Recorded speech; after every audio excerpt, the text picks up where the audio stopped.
kiiska ugu yaabka badan oo godka jilco aan ku arkay oo habeenkaas ilaahay fursadda ii siiyey welin aan xusuusteeda ka go'in waa Axmed Cabdi Axmed ninka soo xiray waxay qaraabo yihiin dhow waa taliye nabad sugid waxay qaraabo dhow yihiin Abshir Buqaari al-Cadaala mar alla marka meesha kale ee fariistay ee aan shaarka iska bixiyay jaakadana dhigtay ay wixii meesha ku jiray oo dad ahaa igu soo yaaceen oo maxbiis ah war ninka wariyaha adiga miyaa oo la soo qabtay la sheegay warkaaga waa maqalnay bal noo waran sida caadiga Cabdiqaadir dadka wariyaashana waa kala ballamaya haddii fursadaas oo kale ah hesho waxa ugu horeeya u baahan waxay tahay inaad ogaatid tirada dadka meesha ku jira waxyaabaha loo haysto haddii familiyadooda og yihiin iyo haddii kale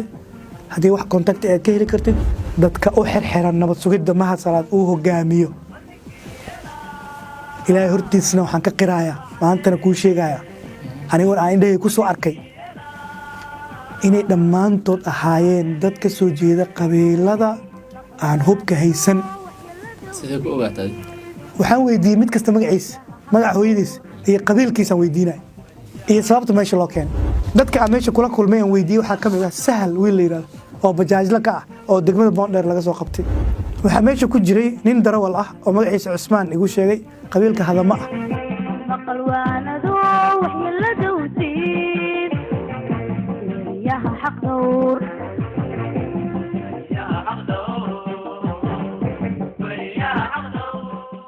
waxaan ku siinayaa laba tusaale inaan dalka la wada lahayn bishii Agoosto sanadkan aan ku jirno 2022 waxaan tagay xeryaha barakacyaasha dowladka Muqdisho aniga waxaa iray wiil xero barakac ku koraana waraysiyan ka soo qaaday toddobaad muddo ku eg ayaan ku laalaabanay oo waraysiyo iyo warbixino ka ururinay waxaa iray abaara dalka ka jirta xeryaha aan tagay waa xamar dowladkeeda Muqdisho wadada afgooy Muqdisho u dhaxaysa waa 4 ilmood toddobaadkii aan tagay ayaa ku dhimatay xeryahaas gaajo wax ka dhashay sida jadeeco iyo nafaqo darro wax maarta gaajo ka yimid ay u dhinteen ilmahaas haddaan kuu sheegaa ay dadka yihiin waa dadka la yiraahdo raxaweynta baa boqol ka yimid oo magaaladan ku soo barakacay dadkii ay maciinsan lahaayeen oo gargaar siin lahaa oo sadaqadii iyo deeqdii caalamka u soo dhiibay u geyn lahaa waa kuwa waxaa iri maanta aniga inta ugu soo afduubay oo guryaha ku dhistay maalmo ka hor waa ogtahay Cabdiraxmaan Cadaala guryo uu dhistay xamar bariha bulshada inay ku jireen farax waxaa iri isweydiin lacagta guryaha lagu dhistay intay ka timid dhaxal miya qof ma abiis intuu dhaxlay guri ku dhistay dabaq maya lacagtaas oo ma aha hanti ummadda Soomaaliyeed leedahay oo la xaday ilmaha barakacyaasha aniga u tag aniga aabbaan ahay caruuraan leeyahay way gubaysaa markaan tago xero barakac ee aan dul istaago 4 ilmood 4 maalmood oo isku xigta dhimanayaan sababta u dhimanayaan wax kale aysan ahayn maxay u dhimanayaan waxay u dhimanayaan gaajo wax ka yimid sida jadeeco ama nafaqo darro fanax qoraalka waa joojiyay buuki waa isku laabay fiiraha ka soo hartay waa baaraha nabad sugidda u joogo godka jilco laba tusaale ku siinaa iri mugta tusaalaha labaad ayaa iri aniga waxaan iri saxafiyan waxaan xogeeyo guud ka ururka saxafiyiinta SGS dalada saxafiyiintana waan ku sii jiraa saxafiyiin badan dalkan lagu dilay qaarkood waxaa dilay shabaab qaarkood waxaa dilay dad dowladda ka tirsan ama askar dowladda dilay intii la baari lahaa oo wax laga qaban lahaa ayaa waxaa iri shabaabkii dilka geysanaya intaas bakaara ka soo wadeen oo godka jilco keenteen oo dharkii dhiigga lahaa ka bixiseen aad dharkii tuutaha nabad sugidda u geliseen aad baabuur soo saarteen sarkaalna ka dhigteen haddana uu idin yahay taliyaha nabad sugidda howlwadaag waana kan shalay xafiiskayga soo weeraray ma ii sheegi kartaa meel looga dacwoodaa iri su-aal kale marka u dhex geliyey meel looga dacwood ma ii sheegi kartaa mayu dhahay ma leedihin meel idinkaga soo dacwooda idinka wallaahi ma ogayo ugu dhahay sidaas aadan u ogeyn anagana u ogeyna iri aan kugu soo celiyaa iri marka su-aashayni moogtaha iloobin doodda waxay ka dhalatay dal la wada leeyahay moyna dalka noocaasa ma la wada leeyahay marka madaxuu ruxay wuxuu yidhi wallaahi waa wax jira laakiin mid aan kuu sheego way dhahay wuxuu yidhi waxaa jira mar kastaba sarkaal dowladeed ama qof dowlad u shaqeeya mas-uul ah oo shaqadii loo diray maahan intuu wax kale ku darsado khalad samaynaayo mushkiladda meeshay ka jirtaa uu yidhi waxaa mushkiladda meeshay ka jirtaa laakiin kaas maa la qabtaa yidhi oo wax laga qabto awooddeydii maahan uu yidhi sheekada way noo socotaa weli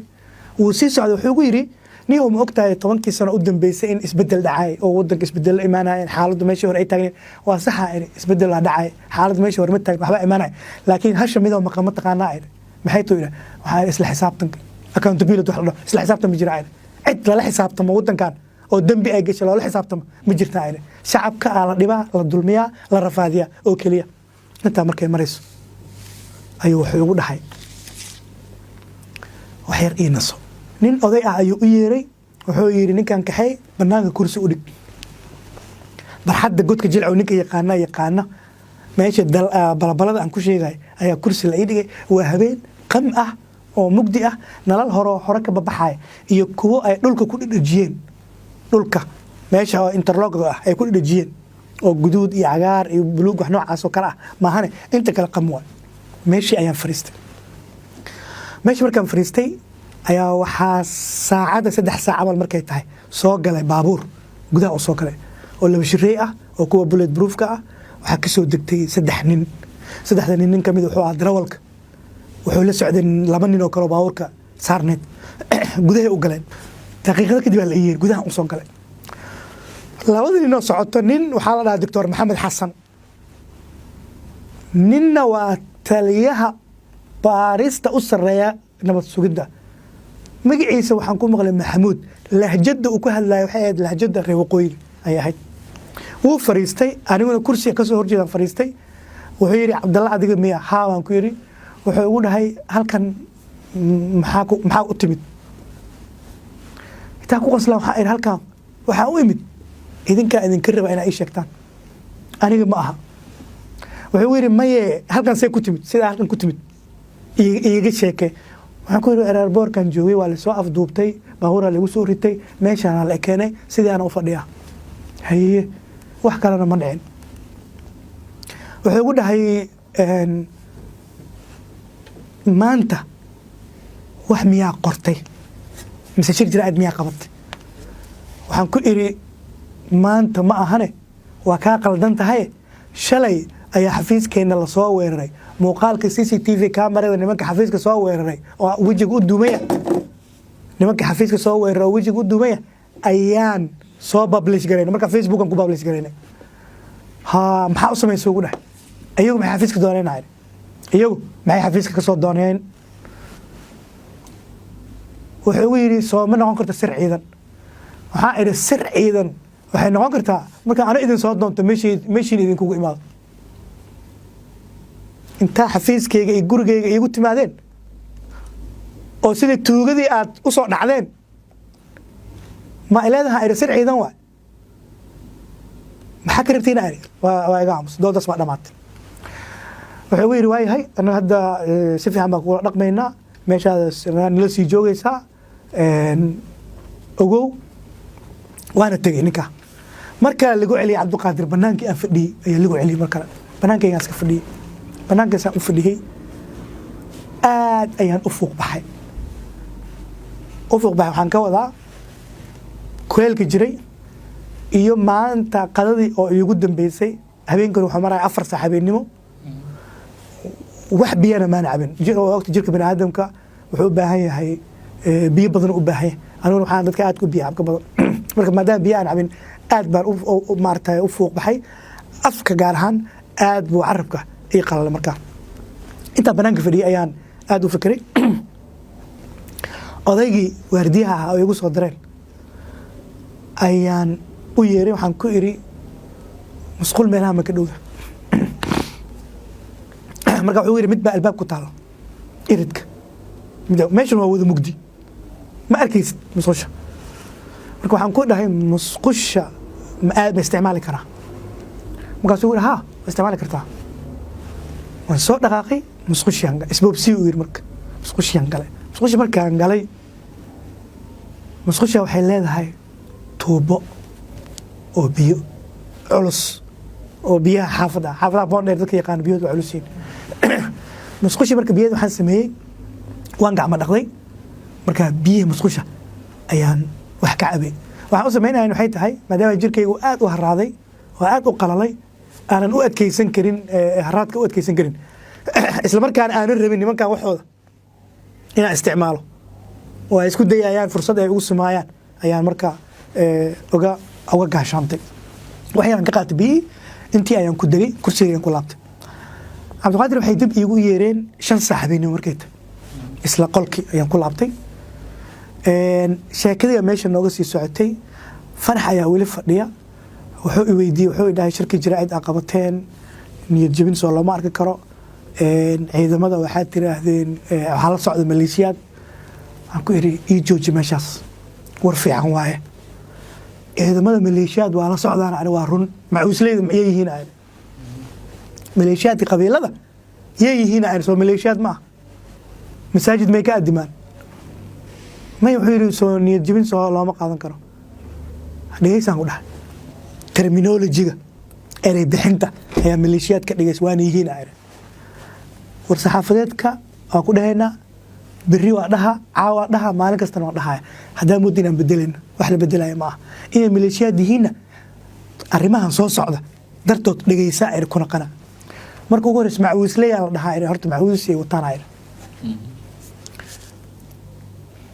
ciidamo tababaran oo si formal u tababaran oo tababar intay soo mareen number iyo la siiyey dareys iyo kaar iyo aqoonsi ma ahana eri xuquuq ma laha eri oo mishaar ma qaataan eri ciidanka dowladda ee la yaqaan oo military ama booliis iyo la midka ahna kama mid ahana eri maxay noqonayaan ma ii sheegi kartaa idhaahda waa iga aamusi arrintaasuu rabay inuu qoro waa ka saaray qoraalkii ma uusan qorin wuxuu i weydiiyey wasaaradda warfaafinta sidee u wada shaqayn jirteen wasaaradda warfaafinta waxay u qaabilsan tahay dowladdaas propagandadeeda annagu ururo saxaafadeed aan nahay ka mid ma nihin ma hoos tagno waa ka madax bannaan nahay saxaafadda madax bannaan saxafiyiinta madax bannaan ururada madax bannaan aan nahay shaqo isku maliin bulshada rayidka gooni u taagan aan nahay waa fahamsanahu uu yidhi waa oga sidaasaan kala nahaa wada shaqayntuna waxay tahay marka arrimo labadeena naquseeya sida sharciga warbaahinta naquseynaya arrimo soo kordhay sida hadda arrimahan cusub oo kale haddii la rabo in wax laga soo saaro waxaa iri waa laga tashanaa wuxuu i weydiiyey alcadaala ma isku dhacsantiin waxaa iri isku dhacsanaan hore ogahay ma jirto laakiin dhacdooyin dhowr ahaa jirtaa iri agosto 2020 dood SNTV aan uga qayb galnay ayaan waxaa iri si kulal uga wada hadlay arrimaha saxaafadda aniguna positionkayga iyo roolka aan leeyahan difaacay asagana kiisuu difaacay waxaa iri 2019 mar ayuu igala hadlay arrimo ku saabsan social media lacag in lagu soo rogo markaasna waxaan ku iri niyo lacag haddii la qaadayo oo cid lacag lagu soo rogayo wasaaradda warfaafinta iskale waxaa iskale wasaaradda maaliyadda waxaan kaloo iri iyadana aan isku qabanay nin abuuji la yiraahdo oo maxamed cabdullahi abuuji oo wariye ah oo miskiin ah ayuu xamar intuu ka afduubay nabasugida u dhiibay oo waliba kiis dil ah ku eedeeyaa iri wariyaashii u istaagay waxaan ka mid ahaa difaacay oo arrintaas maxkamad intay la tay ka guulaystay taasna waa isku haynaa iri arrimahaas wax ka baxsan oon ogahay ma jirtaa waan garto igu dhax waan fahmo igu dhax kadib banaanka fariisay yiraahdeen waa 5 saac 6 saac ku sii dhowda markaas habeenimo halkii aan fadhiyay cabdiqaadir habeenka markuu gaaray 7 saac ay ii yimaadeen labadii aan kuu sheegayay fanax iyo ninka kale aan u milayay inuu xogaa tababar ahaan ula joogay fanax labadooda iyo odagii waardiyaha ahaa oo markii dambe aan su'aal weydiiyo in dhahay waxaan ahay reer balcad ayaan ahaa balcadan ka shaqayn jiray berigii dowladda maxamed siyaad barre ayuu ugu dhahay saddexdoo isla socotaa ii timid cabdiqaadir bartii aan fadhiyey dhinacayga bidix jaraanjar ku taalo oo 2-3 ah oo dhagax ah oo kor loo fuulayo guryaha waa guryo la isku dudumiyey oo la isku furfuray waay godkii jilicow ee farmaajo uu xiray ayay marka dib u fureen si dadka loogu ciqaabo oo loogu maartay meesha loogu dhibaateeyo in dowladda hadda jirta afar dowladda Maxamed Xasan Sheekh furtay dib u furtay anaa soo arkay oo tegey habeenku waa 7 saac jaranjartii aan kor u fulnay waxay ugu yiraahdeen Cabdalle nakeen way horkaceen anna waan daba kacay meel in maartay ciid badan iyo dhagaxaan meelka laga soo ururiyay lagu daadiyay dhinaca midig matoor ka yaalo 2 qol oo cusub oo la dhisay oo albaabo cusub la geliyay oo dareemaysin dhawaan la dhisayna horteeda ay yihiin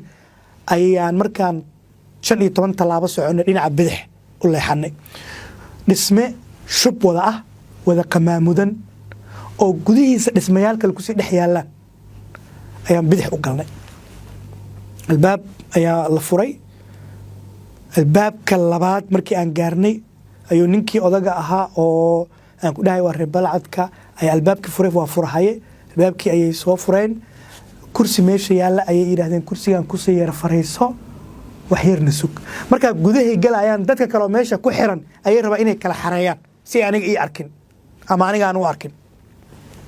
dadkii xareeyeen nasiib wanaag waxaa ugu haray wiilkii aan kuu sheegayay dambe ayaa ugu haray marka wuxuu iiga sheegay wuxuu igu yiri dhib badan baa iska jiro arrimaha waa dhamaanayaan maartay waan dareemeynaa in lagu dulmiyay oo laga qalday wax noocaas ugu yiri marka laakiin waxaan ku weydiiyay u dhahay shakiib ka warno dhahay asaay dhahay shakiib ka war waxaa iri shakiib idinka mid yahay idin shaqeeyahay adiga bal ka waran maxaa u dhahdeen oo yiri ex al-shabaab annaga waxaan soo qornay shakiib oo hore uga tirsanaa al-shabaab ayaa xafiiskeena soo weeraray saas maxaa u dhahdeen oo dhahay su'aasheed ayaa asaga ku celiyay marka su'aash meesha jawaab iga sugay ayaan aniga jawaabteed waxaan uga dhigay su'aal asagan ku celiyay marka waxaan ku yiri run miyaa mise been ilaa wuxuu yiri mugti maxaa u dhahdeen al-shabaab ex al-shabaab oo ka soo macnaha maxaa u tiraadeen run miyaa mise been ay marka wallahi intuu qoslay ayuu wuxuu yiri ex dhagar qabo waaye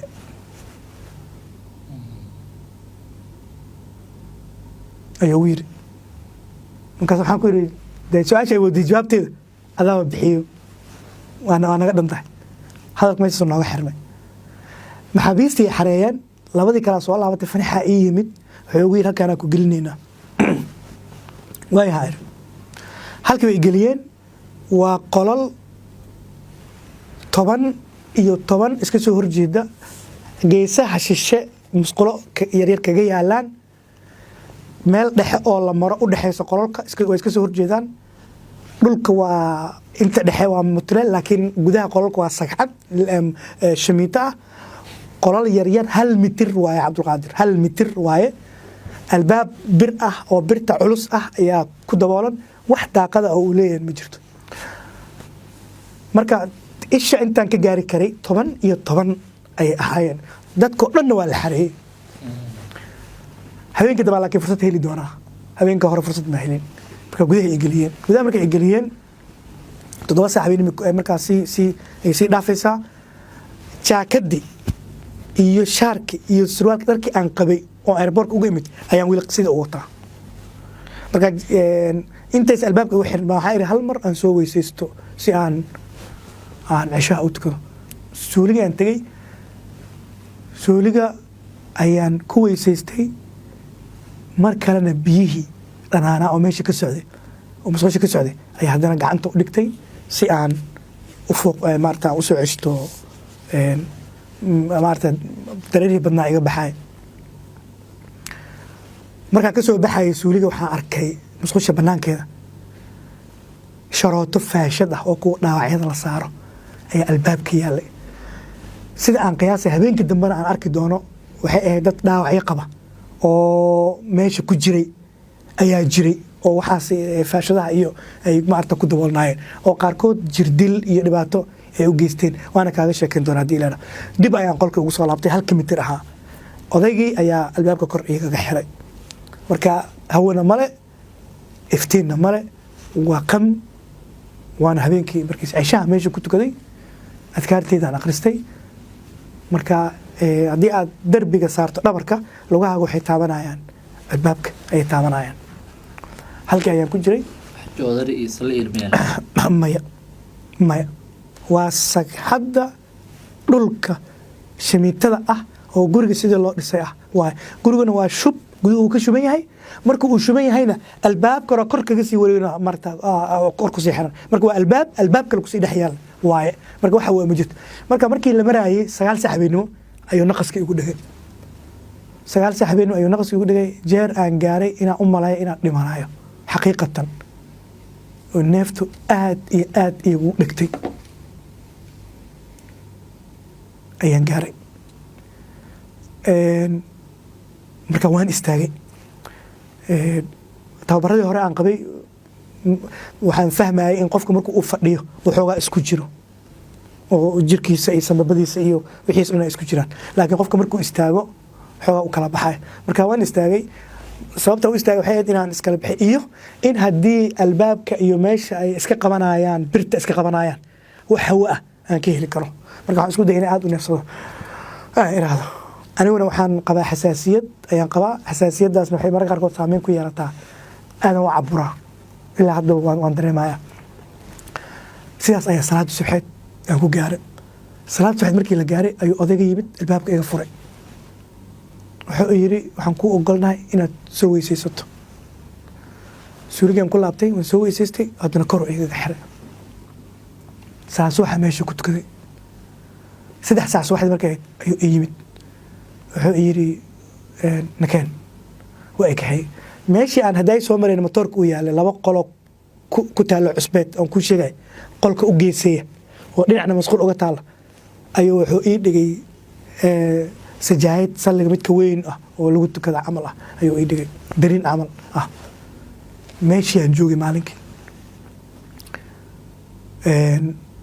wax cunto ah oo ay ii keenin ma jirin sababto anna ma aaminin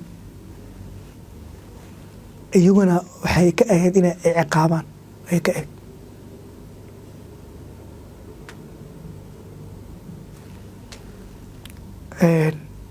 waxaan joogay ilaa laga gaaro maqribkii waxa maqribkii maruu soo dhow yahay ii yimid nin oday ah waa qaadigii maxkamadda al-shabaab oo gobolka shabeellaha hoose ayaa iigu yimid meesha xilligaa soo yahay wuu soo ahaa laakiin waa ka soo tegey anigu hore uma aqoonin mana garanayn laakiin xogta waxaan ka helayaa dad kale oo nabad sugidda ka tirsan ama ka agdhow mugtay markii aad si fiican wax u baaraysid informationka meelo badan uu kaa soo gaaraa wuxuu ii keenay saxan yar oo uu ku wado wax yaroo bariis ah oo jay ah oo bariis maanta inta la kariyey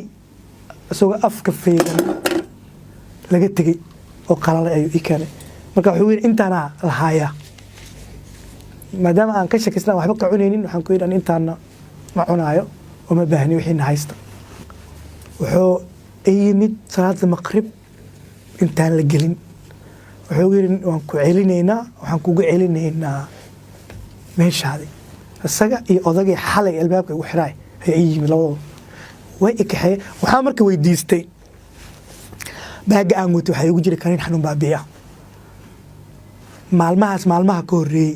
ayaa marka aan dareemaya xanuun waxaan ku yidhi kaniinka daawada aan wato meesha igu jirta xanuun baabi'i ah fanax iiga soo qaada baageyga wuxuu igu yidhi fanax wax la dhaho ma aqaan fanax ma garanaysid miya maya maqaan waayahaye xidnaha garanayne xafiiska qofka jooga intaa u tagto boorsadeeda meesha taalla baageyga halayga soo qaado ma samayn karo ugu yiri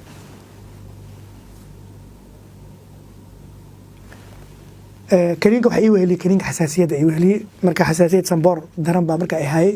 biyahaas cusbada ah iyo indhahan aad u xoqaay marka labada indhooda aad ii guduutay habeenkii labaad meeshii igu celiyeen markii aan gudaha galay qolkii ay xalay geliyeen way iga sii shisho mariyeen caawa waa habeenkii labaad waa 12 Oktoobar 2022 habeenkii labaad waaye maalinka talaadada waa la soo dhaafay maalinka arbaca waaye biri oo kale waa khamiis gudahan ku laabtay qolkii ay geliyeen habeenkii hore lambar 3 uu ku aadanaa hadda lambar 4 lambarka afraad wax tira kuma qoran laakiin 4 qolka afraad waaye oo isla sidii asna ah meeshii ay geeyeen laakiin habeenkan labaad albaabka ugumay xirin albaabkii ay dusha igaga xiri jireen kumay xirin albaabkii kore oo laga soo galaayay guriga laga soo galaayay ayay sixireen mar alaa markaa meesha kale ee fariistay ee aan shaarka iska bixiyey jaakadana dhigtay ayaa wixii meesha ku jiray oo dad ahaa igu soo yaaceen oo maxbiis ahaa war ninka wariyaha adiga miyaa oo la soo qabtay la sheegaayo warkaaga waa maqalnay bal noo waran bal xaaladda ka waran war waxaa idhi soo dhowaada idinkuna meesha maa ku xirnaydeen haa oo xalay idima arkine xalay waana la qariyey oo qolalkan lagu xareeyay marka lagu soo gelinayay bal ii warrama markii ayaan weydiiyey marka sida caadiga cabdiqaadir dadka wariyaashana waa kala ballamaya haddii fursaddaas oo kale aa hesho waxaa ugu horreeya u baahanta waxay tahay inaa ogaatid tirada dadka meesha ku jira waxyaabaha loo haysto haddii faamiiladooda og yihiin iyo haddii kale haddii wax contacti aad ka heli kartid anigu qalin ma haysan buug ma haysan taleefona wax ku duuba ma haysan laakiin maskaxdeyda ayaan intii ay qaadi kartay aan ku soo qaaday habeenkaa labaad dadka meesha aan ku arkay ayaa fursadda aan u helay inaan la sheekaysto dad layaab leh ayay ahaayeen dhammaantood waxay ahaayeen Soomaali dhalinyaro caruurna ay ku jirto oo noocyo kala duwan leh bajaajle nin bas wada nin harqaan tulaay nin meel macallinka ahaa wiil jidka iska maraay oo balooni soo ciyaaray qof ay ka soo tageen ma jirto waxa la yaab leh oo ku daraa intaas dadka u xirxiran nabad sugidda mahad salaad uu hogaamiyo ilaahay hortiisna waxaan ka qiraaya maantana kuu sheegaya anigoon aan indhahey ku soo arkay inay dhammaantood ahaayeen dad ka soo jeeda qabiilada aan hubka haysan sidee ku ogaatay waxaan weydiiyey mid kasta magaciisa magaca hooyadiisa iyo qabiilkiisaan weydiinaya iyo sababta meesha loo keenay dadka aan meesha kula kulmay aan weydiiyey waxaa ka mid ah sahal wiil la yidhahdo oo bajaajla ka ah oo degmada boondheer laga soo qabtay qabiilkiisu waa mariixaan oor midig boondheer ayuu qof geeyey ku dejiyey koorsadii markuu geeyey wuu soo kala wareegay ciidan nabad sugid oo howlgal sameynaya ayaa ku soo darsaday waxaa lagu haystaa howlgalkaas maadaama la sameynaya dadkaa la kala saaraa la yidhi marka hore kala saaristaa lagu soo waday godka jilic waa la keenay baaris lama marsiin maxkamad ma arkin xeer ilaalin ma arkin cid uu la kulmo ma leh markaas meesha uga tegaayana ku dhowaad 2 bilood ayuu ku jiray waxaa meesha ku jiray nin darawal ah oo magaciisa Cusmaan igu sheegay qabiilka hadamo raxweyn ah baabuur bas oo caasi wati niman ganacsato ah oo baydhabo wax u qaada oo diyaarad marsiya ayaa ninkan maadaama dhulku wax marsiyo dhibsaday ganacsigiisa marka waxaa la yidhaahdaa laga xiro oo suuqa laga saaro asagoo jooga meeshaan ceelgaabta meesha u dhow ceelgaabta yaa dhihin bacaadlaha meesha baabuurta lagu dhaqo labaajada asagoo jooga ayaa asagii baabuurkiisa la soo watay baabuurkiina waa la haystaa asagana meeshaa la geeyey ku dhawaad 3 bilood uu joogaa maxkamad ma arkin ugu yiri xeeraalin ma arkin ugu yiri cidna soo booqata ma arkin u dhahay kiiska ugu yaabka badan oo godka jilco aan ku arkay oo habeenkaas ilaahay fursadda ii siiyey welin aan xusuusteeda ka go'in waa Axmed Cabdi Axmed oo ah nin ka shaqeeya studio memoriyada iyo lagu duubay iyo telefoonada lagu programmeeyo memoriyada maaragtay heesaha iyo quraanka iyo dadka u sameeya stuudiyahaas haysta tabeelaha ayuu stuudiyiisa ku yaala aabihiis waa injineerada dhismaha weliba daarsalaam ka shaqeeya wiilkaas nin nabad sugid ah oo sarkaal ah ayaa soo xirtay wuxuu u soo xirtay meeshii uu ku shaqaysanayay ayaa qolo ganacsato u baahatay nin ganacsada u baahday wuxuu ku yiri iiga bax uu ka maartay dhiga adeegay ninka guriga iska lahaa oo laga kireystay ayay u tageen waxay ku yidhahdeen ninkaan nooga saar guriga annagaa kireysaneyn ninkiina waa diido wuxuu yidhi hadiiba aan lacagteeda ka helayo sabab aan ninkaan meesha uga saaro ma jirto axmed wuxuu ii sheegay in lacag fiican oo biilkiisa ku filan oo maalinta meesha ka heli jiray marka labaad waa marka la soo qabanay mar hore ay nabad sugidda soo qabatay maxkamadda militariga la geeyey gudoomiyaha maxkamadda militariga shuuta sii daayay oo yiri ninkan waa sii daysay wax dambi male tookadan labaad oo ay soo qabsadeen godka jilc waa la geeyey maxkamaddana waa laga qariyey ani markaa la kulmay waa markaa markii ugu dambeeyay wuu xirnaa muddo 3 bilood xirnaa waxyaab leh hadayna waa sheegay bilowga barnaamijkan qof kasta markaan ka hadlay qabiilkiisa sheegay waa jireer waa qabiilka la yiraahdo jireer weyne waa axmed ninka soo xiray waxay qaraabo yihiin dhow waa taliin nabad sugid waxay qaraabo dhow yihiin abshir buqaari al cadaala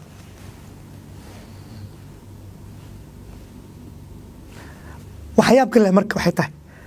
aabihiis ayaa la wacayaa waxaa la leeyahay wiilkaaga waa kuu soo sii deynaynaa lacag keen aabihiis iyo asagaba markii aan soo baxan dib aan xogta u xaqiijiyey $500 ka baxday si wiilka loo sii daayo si wiilkaas meesha loogu sii daayo $500 aabihiis waxaa leeyahay 150 keen wuu soo diraa maalin kale la waca 200 keen wuu soo diraa wiilkaa lagu soo sii daynaya laleeyahay nabad sugidda waay kiiskiis baarisa ay ku jiraa waxba laguma hayo waa la fududaynaa lacag soo dir $500 inuu marayo ii sheegay waxaa ku jira wiil laga soo qabtay deegaanka la kaxda oo harqaan tolay ii sheegay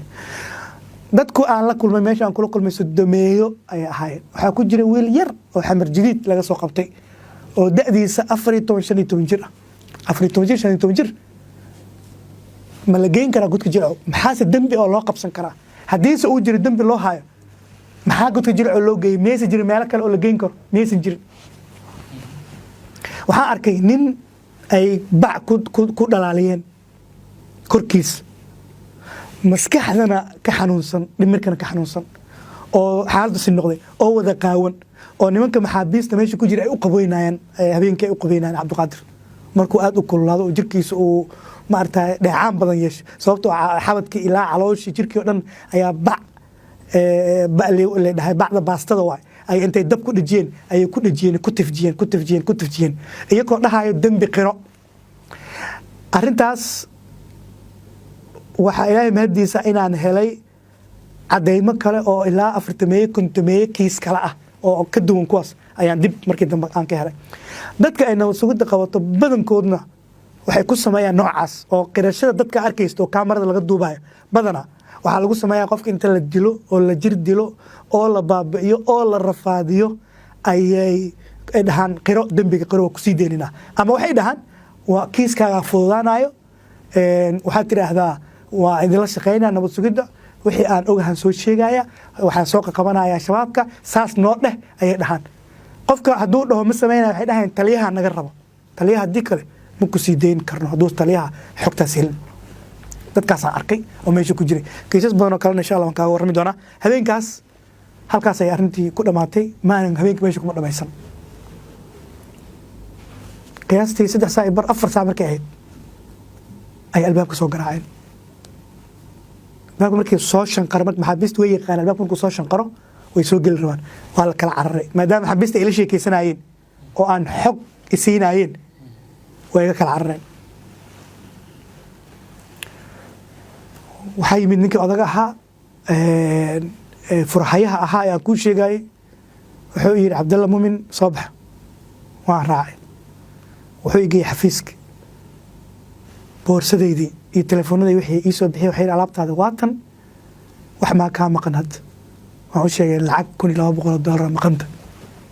waxay ugu yidhahdeen boorsadaadii weyneed iyo alaabtaadii kale iyo lacagtaba airboortka ma soo dhaafin laakiin annaga hadda waan ku kaxaynaynaa wax kale maa inta kaa yaala maya iri taliyaha baarista guud ninka haysta maxamuud ee nin reer waqooyi ah oo laajada waqooyiga ku hadlayay baabuurkiisa ayuu ugu soo qaaday horteenna waxaa socday baabuur ciidanka la yiraahdo duufaan ee nabad sugidda oo wajib u duubay jidkii waxaan soo marnay dekada godka jilco markaan ka soo baxnay waxaan soo marnay kawaanka waxaan soo marnay meesha xabsiga iyo maxkamadda waxaan soo marnay jidka dekedda waxaan soo marnay lambar 4 markaan nimid ayuu maxamuudka baabuurka saarnaa nabad sugidda ah wuxuu wacay taliyaha qaybta baarista CID-da cabdifataax cali xirsi oo lagu magacaabo cabdifataax cali gaab telefoonku ka wacay WhatsApp wuxuu ku yiri cabdifataax ma joogtaa cabdifataax markaas wuu joogaa asaga iyo ciidankiisa banaanka CID-da ayay joogaan habeenkaas aaga taleex ayaa wax ka dhaceen qarax wax ka dhaceen marka CID-da waxay xirtay wadada xanaano isbitaalka xanaano lambar 4 ilaa isgoyska lambar 4 ayay markaa xireen marka annaga isgoyska lambar 4 waxaan soo galnay iyadoo isgoyska lambar 4 uu xiran yahay nimanka CID-da cabdifataax cali xirsi cabdifataax cali gaab liiraado oo qori wata oo taliyaha baarista CID-da oo laamiga taagan ayuu baawarkii soo istaagay cabdifataax waa naga hormaray wuxuu galay CID-da annaga baawarkii cabdibilaaha aynu hor socday ciidanka duufaan saarnaayeen iyo kii aniga la igu waday oo taliyaha baarista guud haysta oo ila saarayna waa daba galnay CID-dan galnay CID-da qaybta dambe ee cabdifataax uu fariistay markii la gaaray baawarta meesha la dhigay aniga waxaa la yidhaha soo degin iska joog baawarka iska saarnaa baawarkaa saarnaaday maxamuud oo taliyaha baarista ila socday ayaa galay gudaha asagii cabdifataax waxay meesha ku maqnaayeen qeydar 30 daqiiqo ah dood ayaa meesha ka dhacday markii dambe aan ogaan doono doodaas waxay ku saabsanayd cabdifataax oo diiday in la igu wareejiyo CID-da maqal waanadu waxyeelada u diid yaha xaq dhowr